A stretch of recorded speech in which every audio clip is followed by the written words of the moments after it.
Hello. Myself Dr. Nagarjun. I'm a senior orthopedic surgeon from Kim Sunshine Hospital, Gachibowli. So ఈరోజు నేను చెప్పబోయే topic చాలా మందికి ఎప్పటి నుంచో డౌట్స్ ఉండే టాపిక్ ఇది. అంటే లైక్ ఆర్థోపెడిక్ ఇన్ఫెక్షన్స్ ఈరోజు నేను మాట్లాడుకునే టాపిక్.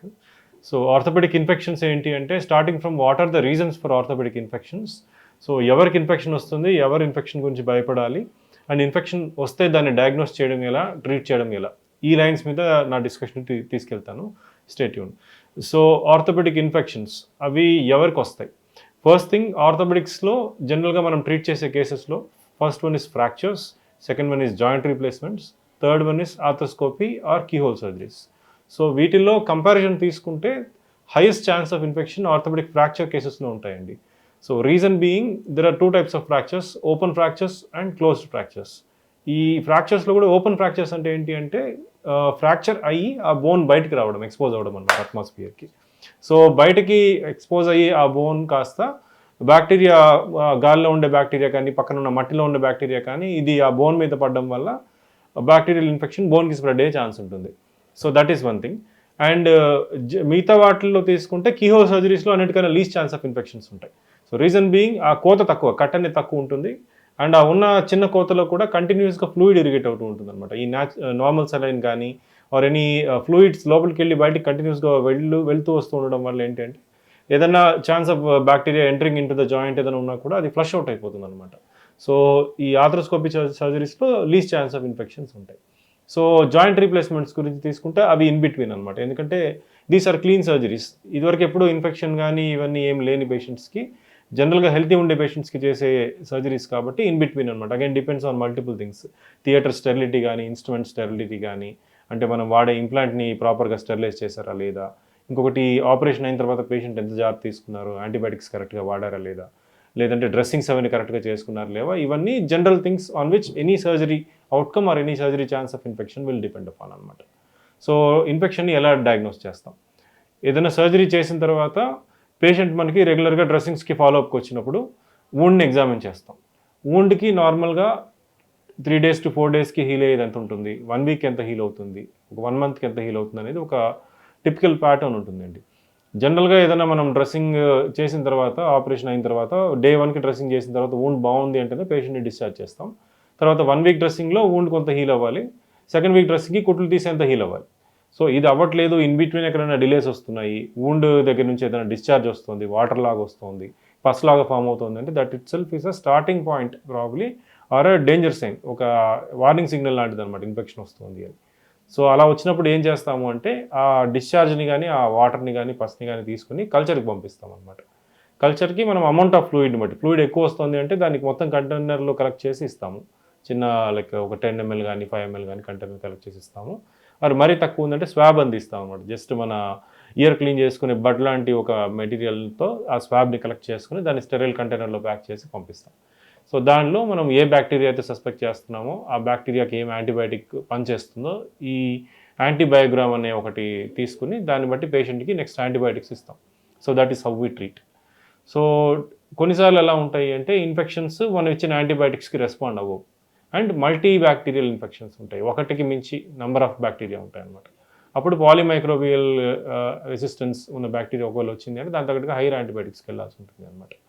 సో ఇక్కడ పాయింట్ ఆఫ్ ఇంట్రెస్ట్ ఏంటి అంటే ఈ ఈ మధ్య కాలంలో నేను చూస్తున్న ఈ ఇన్ఫెక్షన్స్లో ఏంటి అంటే చాలా రకాల బ్యాక్టీరియాలు మల్టిపుల్ యాంటీబయాటిక్స్కి రెసిస్టెన్స్ ఉండే బ్యాక్టీరియా వస్తుంది. సో దానికి మీనింగ్ ఏంటంటే మన దగ్గర ఉండే స్టాక్ ఆఫ్ యాంటీబయాటిక్స్ మనం ట్రీట్ చేయగలిగేవన్నీ అయిపోతున్నాయి అనమాట. దానికి రీజన్ కూడా అగైన్ యాంటీబయాటిక్స్ని అబ్యూస్ చేయడం. సో ఇక్కడ టేక్ హోమ్ మెసేజ్ ఏంటి అంటే మీకు డాక్టర్ ప్రిస్క్రైబ్ చేసిన కోర్స్ ఆఫ్ యాంటీబయాటిక్స్ దాన్ని ఎఫికసీని బట్టి, దాంతో తనకి ఉపయోగం ఎంత ఉంటుందో దాన్ని బట్టి డాక్టర్ ఇస్తారు. సో దాన్ని కోర్స్ కరెక్ట్గా ఫినిష్ చేయకపోయినా కూడా మీరు వాడే యాంటీబయాటిక్కి మీకు రెసిస్టెన్స్ రావచ్చు. అండ్ నెక్స్ట్ టైం మీకు అదే యాంటీబయాటిక్ వాడాలనుకున్నా కూడా దానికి బ్యాక్టీరియాకి పెద్ద పని చేయకపోవచ్చు. సో మన ఫ్యూచర్ జనరేషన్స్కి మనం ఉంచుకోవాల్సింది ఈ యాంటీబయాటిక్ రిజర్వ్ అనమాట. సో ఎఫెక్టివ్ యాంటీబయాటిక్స్ లేకపోతే క్యాన్సర్ల కన్నా కూడా, యాక్సిడెంట్ల కన్నా కూడా యాంటీబయాటిక్స్ పనిచేయక ఇన్ఫెక్షన్స్తోనే చాలామంది చనిపోతారు. So this is one important point that I want to make here. So any antibiotic prescribed by your doctor correct course వాడండి, కరెక్ట్ టైంకి వాడండి, over the counter antibiotics avoid చేయండి. కొంతమంది ఏంటంటే చిన్న ఇన్ఫెక్షన్ రాగానే పెద్ద పెద్ద యాంటీబయాటిక్స్ వాడేస్తారు. దీనివల్ల మీ ఇన్ఫెక్షన్ తగ్గొచ్చేమో కానీ నెక్స్ట్ వెళ్ళే కొద్దీ ఆ బ్యాక్టీరియా ఆ పర్టికులర్ హైయర్ యాంటీబయాటిక్కి రెసిస్టెన్స్ అలవాటు చేసుకుంది అంటే రేపు మనకి లైఫ్ థ్రెటనింగ్ ఇన్ఫెక్షన్ ఏదైనా వచ్చినా కూడా యాంటీబయాటిక్ రిజర్వ్ ఉండదు. So that is one important thing here. So again will go back to our orthopaedic infections topic.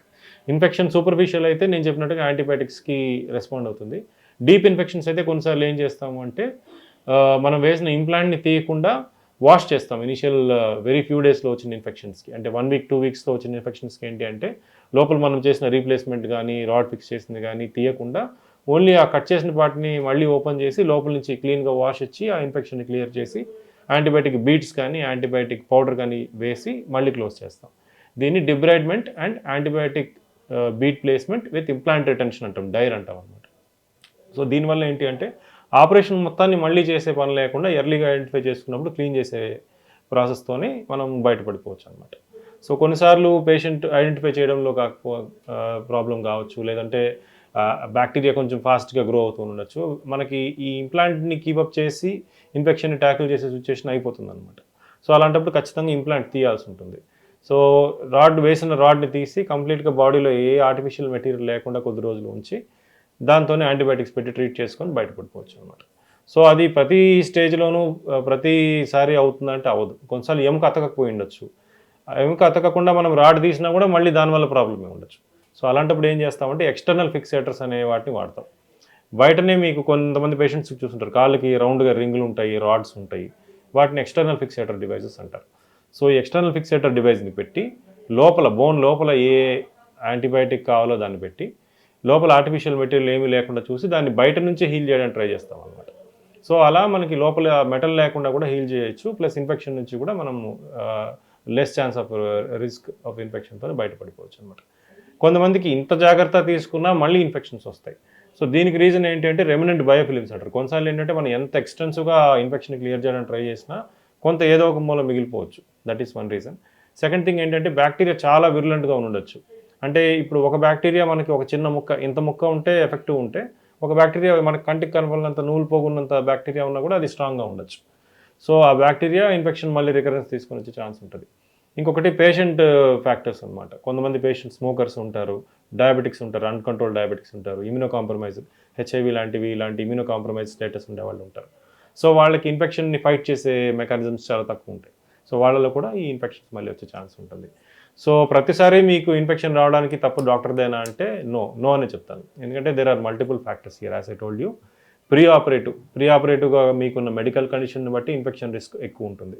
అంటే డయాబెటీస్ ఉన్నా అండ్ ఏదన్నా ఈ స్మోకింగ్ హ్యాబిట్ ఉన్నా, అన్కంట్రోల్డ్ డయాబెటీస్ ఉన్నా, ఆర్ ఇమ్యూనో కాంప్రమైజ్ హెచ్ఐవి ఇలాంటివి ఉన్నా, ఇట్లాంటి వాటితో కూడా ఇన్ఫెక్షన్ రిస్క్ పెరుగుతుంది. Next second thing will be operation థియేటర్లో స్టెరైల్ ప్రికాషన్స్ ఫాలో అవ్వకపోయినా, కొంచెం అన్క్లీన్ ఆపరేటివ్ ప్రొసీజర్స్ ఫాలో అయినా దానివల్ల కూడా ఇన్ఫెక్షన్స్ పెరుగుతాయి. So that's the reason why NABH అనే ఈ బోర్డు ఈ మధ్య corporate hospitals and private hospitals అన్నిటికీ కూడా ఒక సర్టిఫికేషన్ సిస్టమ్ తీసుకొచ్చింది అన్నమాట. థియేటర్స్లో మినిమం స్టాండర్డ్స్ ఎంత ఉండాలి, ఇంత టెంపరేచర్ మెయింటైన్ చేయాలి, ఇంత ప్రెజర్స్ మెయింటైన్ చేయాలి, and there is something called laminar air flow theatre అనమాట. ఈ థియేటర్స్తో ఇన్ఫెక్షన్ రిస్క్ తక్కువ ఉంటాయి. సో అలాంటి స్టాండర్డ్స్ మెయింటైన్ చేసే హాస్పిటల్స్లో చేసుకున్నప్పుడు ఈ intra operative or per operation టైంలో అయ్యే ఛాన్స్ ఆఫ్ ఇన్ఫెక్షన్ రిస్క్ని మినిమైజ్ చేయొచ్చు. And even hospital staff and personnel sterilisation, వాళ్ళ హ్యాండ్స్ కడుక్కునే విధానం బట్టి, అండ్ థియేటర్లో వేసుకునే లినెన్ కానీ గౌన్స్ కానీ వీటిని బట్టి కూడా ఇన్ఫెక్షన్స్ ఛాన్స్ ఉంటుంది. కాబట్టి సో వాటికి there are strict bodies which will control the amount of infection that is possibly occurring due to operative theatre personnel and instruments దగ్గర నుంచి కానీ హ్యాండ్లింగ్ చేసే డ్రేప్స్ అంటాం అనమాట. ఆపరేషన్ చేసేటప్పుడు కాలు చుట్టూ కానీ చేయి చుట్టూ కానీ కట్టే డ్రేప్స్, ఆ క్లాతింగ్, వీటి వల్ల వచ్చే ఇన్ఫెక్షన్స్ని ప్రివెంట్ చేయడానికి కూడా there are protocols and there are institutional bodies who are monitoring these things అనమాట. సో అవి మనం ఇంట్రా ఆపరేటివ్గా అవాయిడ్ చేయగలిగే factors. And post operative when your doctor says that there is a need for dressing that the doctor should be seeing, always agree with him and visit the doctor. కొన్నిసార్లు మనం ఏంటంటే operation అన్నీ కరెక్ట్గా అవుతాయి, treatment అంతా కరెక్ట్గా అవుతుంది, dressing ఎక్కడన్నా లోకల్లో అయిపోద్ది కదా అని తెలియని వాళ్ళ దగ్గర చేయించుకోవడం, అన్క్లీన్గా చేయించుకోవడం వల్ల కూడా ఇన్ఫెక్షన్స్ వస్తాయి. సో ఫాలో అప్ డ్రెస్సింగ్స్ కూడా ఇంపార్టెంట్ అనమాట. పోస్ట్ ఆపరేటివ్ పీరియడ్లో మీరు తీసుకోవాల్సిన diet, high sugar content avoid చేసుకోవడం, ఇంట్లో క్లీన్ అట్మాస్ఫియర్ మెయింటైన్ చేసుకోవడం, కొంచెం వాటర్ కంటెంట్ బాగా తీసుకోవడం, యాంటీబయాటిక్స్ కరెక్ట్గా ఇచ్చిన ప్రిస్క్రిప్షన్ ప్రకారం వాడడం, వీటన్నిటి మీద కూడా మన ఇన్ఫెక్షన్ని కంట్రోల్ చేసే పొటెన్షియల్ అనేది పెరుగుతూ వెళ్ళిపోతుంది అనమాట. అది so that's it. So infection control చేయడానికి these are the things. And post operative antibiotics as I told you, doctor ఇచ్చిన మోతాదు, ఇచ్చిన యాంటీబయాటిక్ మాత్రమే వాడండి. ఎక్కువ డోసులో యాంటీబయాటిక్ తీసుకున్నా, ఎక్కువ హైయర్ యాంటీబయాటిక్ తీసుకున్నా ప్రస్తుతానికి బాగుండొచ్చేమో కానీ లాంగర్ రన్లో that is more detrimental for the next generation and even you. మీకే నెక్స్ట్ టైం యాంటీబయాటిక్ పని చేయకపోతే you will be at difficulty. So implant తీసి సర్జరీ చేసి లోపల నుంచి ఇన్ఫెక్షన్ క్లియర్ చేయాలని డాక్టర్ చెప్పినంత మాత్రం కంగారు పడిపోవద్దు. Because that is the only way sometimes. యాంటీబయాటిక్తో రెస్పాండ్ కానీ బ్యాక్టీరియా కానీ ఇన్ఫెక్షన్ మీ బాడీలో క్యారీ చేయడం వల్ల లాభం ఏమీ లేదు. దానికన్నా ఇంప్లాంట్ని క్లియర్ చేసేసుకొని లోపల ఇన్ఫెక్షన్ క్లియర్ చేసేసుకొని దాని నుంచి బయటపడడమే best possible way. So always consult your doctor before taking any decision regarding your antibiotic protocol or the implant removal strategy. Thank you.